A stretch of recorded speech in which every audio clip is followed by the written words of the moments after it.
Bonjour François Clémenceau. Bonjour. Rédacteur en chef au Journal du Dimanche, Europe 1, et puis bien sûr un livre aussi aux éditions du Rocher. Hillary de A à Z, la première femme peut-être pour diriger les États-Unis.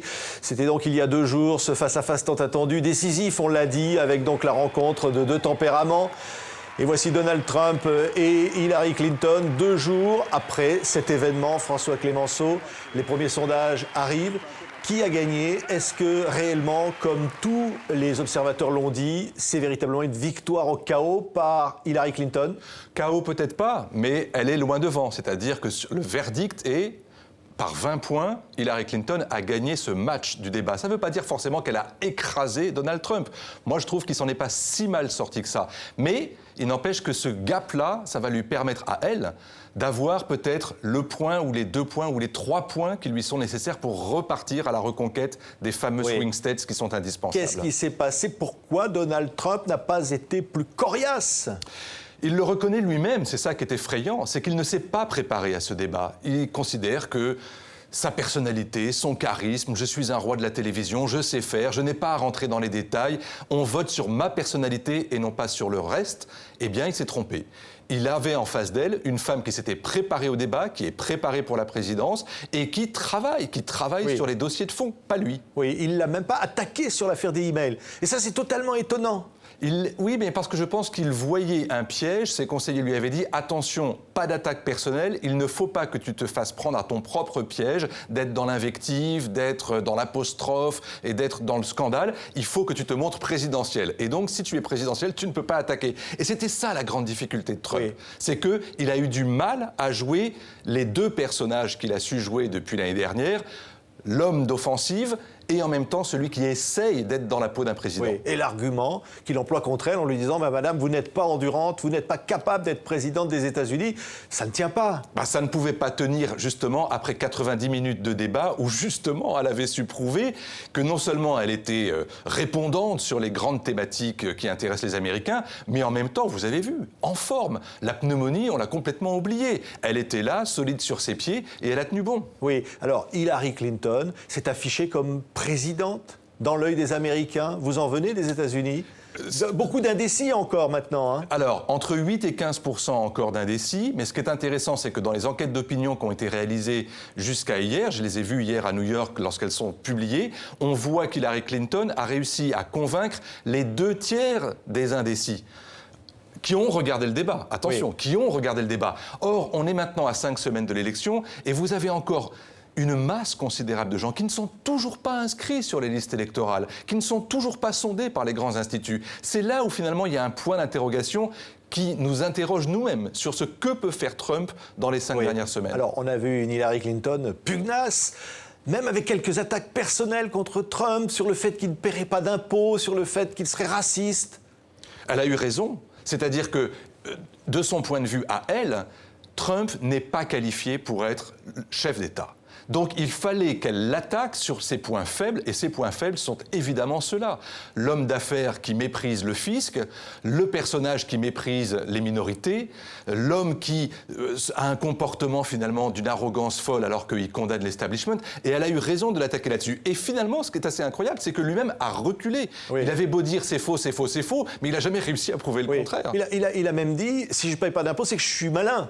Oui. C'est un argument incroyable. Mais parce que dans sa psychologie à lui et dans celle de beaucoup de gens qui le soutiennent, ça fonctionne. On est contre le système, on est contre le gouvernement. Ce système ne marche plus. Alors pourquoi est-ce qu'on irait payer des impôts pour un gouvernement qui ne marche pas? Attention, cette rhétorique-là, elle fonctionne auprès du socle d'électeurs qui est fidèle à Donald Trump. Alors elle lui dit, vous ne dites pas ce que vous allez faire pour vaincre l'État islamique, Daesh.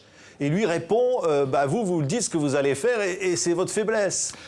C'est la montre, j'allais dire, bon, c'est assez difficile, mais c'est vrai que c'est leur point faible à tous les 2. Ils ne peuvent pas et ne veulent pas rentrer dans les détails. Bien sûr qu'elle a un plan contre Daesh, mais en même temps, vous voyez bien la difficulté qu'elle a eue à convaincre le président Obama de changer de politique sur le Proche-Orient. Et lui n'a jamais été aux affaires, ne sait pas ce que c'est que la politique étrangère, a une notion très vague de ce que c'est que le Proche et le Moyen-Orient et les conflits qui s'y déroulent. Donc, oui, dès qu'on veut aller dans le détail, on est un peu dans le dur et on trouve des personnages qui, effectivement, effectivement, ne répondent pas. Est-ce que finalement, le moment clé, c'est lorsque Hillary dit « Moi, je veux être présidente parce que je me suis préparée » et que la salle applaudit, et lorsque lui dit Moi, je n'ai pas besoin d'être préparé parce que je suis un tempérament » et là, la salle rit. C'est vrai, ça les définit tous les deux. Elle, ça fait 40 ans qu'elle se prépare à ce métier. Alors certains peuvent dire « c'est trop ». Et beaucoup de gens pensent qu'effectivement c'est trop, qu'en fait elle appartient au passé et non pas à l'avenir, qu'elle devrait plutôt aller prendre sa retraite, qu'elle a bien mérité. Et lui, Donald Trump, pense que c'est son moment à lui de renverser la table, de casser le système, de tout renverser. Or, les Américains, on le sait, attention, c'est pour ça que les sondages sont si serrés, ont soif de changement, quitte à ce que ce soit avec Donald Trump. Alors, 2 autres débats vont avoir lieu. Ça va être encore des débats décisifs. On a l'impression que cette fois, Trump va peut-être être différent. Il va attaquer. C'est difficile parce que ce sont 2 débats qui ne se ressemblent pas. Le prochain débat, le 9 octobre, est ce qu'on appelle un town hall meeting, c'est-à-dire que ça n'est plus tellement un journaliste qui modère leur thématique, c'est le public. Pour la première fois, Hillary Clinton et Donald Trump vont répondre à des questions que leur posent les électeurs. Et donc, dans ce jeu-là, je pense que les deux ont une bonne chance de montrer ce qu'ils savent faire. Oui. Dans le troisième débat, qui sera un débat plus traditionnel, un peu comme le premier, là, on sera sur les questions essentiellement de sécurité nationale. Donc, on va revenir un peu sur le point faible de Donald Trump et sur l'incapacité d'Hillary à se prononcer parce que, précisément, elle ne veut pas mettre en danger son programme contre le terrorisme. François Clémenceau, je parlais de Hillary Clinton de A à Z, donc votre livre « Une femme à la Maison-Blanche » publié aux éditions du Rocher. Un livre étonnant, vous l'avez écrit il y a plusieurs semaines, il est toujours d'actualité. Il y a déjà l'affaire des emails à l'intérieur. C'est-à-dire qu'au fond, Hillary, on dit qu'on la connaît mal, mais au fond, est-ce que c'est vrai? Est-ce qu'on la connaît mal? Nous, Français, certainement. C'est vrai qu'il y a plein d'aspects de sa personnalité qu'on ne maîtrise pas. Et donc, on a du mal à la comprendre. On l'apprécie, on la trouve sympathique, on pense qu'elle a de l'expérience, mais on ne sait pas finalement d'où elle vient, quels sont ses ressorts, comment elle a pu tenir pendant ces 40 années attaquée par la droite américaine et par la presse également.